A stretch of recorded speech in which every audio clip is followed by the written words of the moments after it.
Pessoal, nesse segundo vídeo eu dei uma reformulada aqui no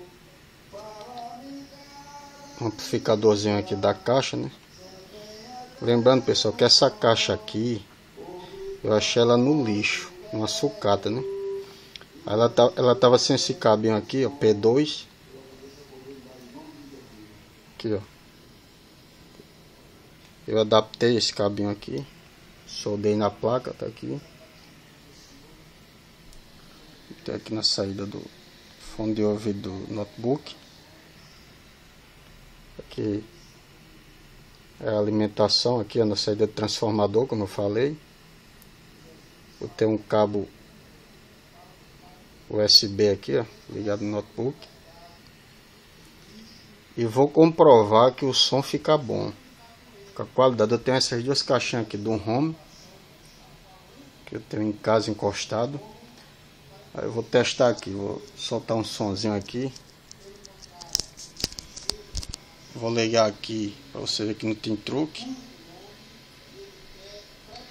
Vou desligar aqui. Vou ligar aqui o som. Liguei aqui, não tá saindo nada. Agora eu vou ligar a caixinha, ó, o amplificadorzinho de caixa. Liguei, aumentar o volume.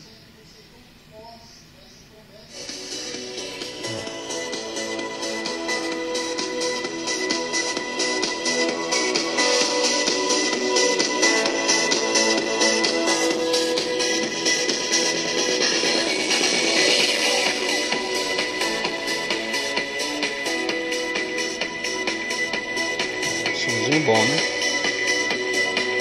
Está desligado, pra vocês verem.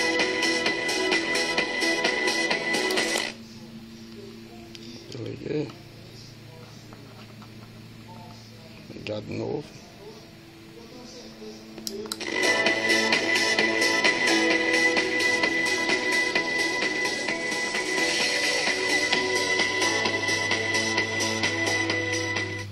Bom, o teste 1 não ficou legal porque eu não tinha um cabo P2 aqui, ó. Eu adaptei um. Ficou show de bola o som.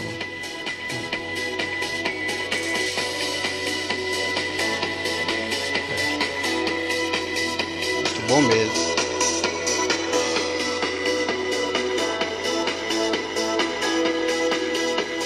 Pausa aqui. Ó, dei um pause para começar de novo. É isso aí, pessoal. Quem gostou aí, clica em gostei aí, vamos compartilhar. Que isso aí, muita gente desperdiçando dinheiro, jogando a caixinha fora. É simples adaptaçãozinha, você resolve o problema. Valeu.